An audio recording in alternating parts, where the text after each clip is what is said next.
جس طریقے سے وہ ماں جانتی ہے کہ اولاد کے حلق سے دوائی نیچے اترے گی تو اس کی بیماری، اس کا مرض دور ہو جائے گا اور یہ صحت یابی کی منزل میں آ جائے گا، اسی طریقے سے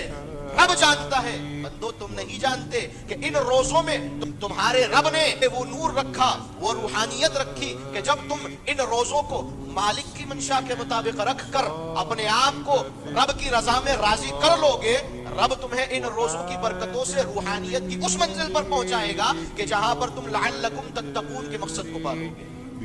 وہ جو تقوی کی منزل ہے، خوف خداوندی کی منزل ہے، خشیت الہی کی منزل ہے، اس منزل تک رب تم کو پہنچانا چاہتا ہے۔ رب فرماتا ہے کہ ہم نے تم پر روزے اس لیے فرض کیے کہ تم تقوی والے بن جاؤ، رب سے ڈرنے والے بن جاؤ۔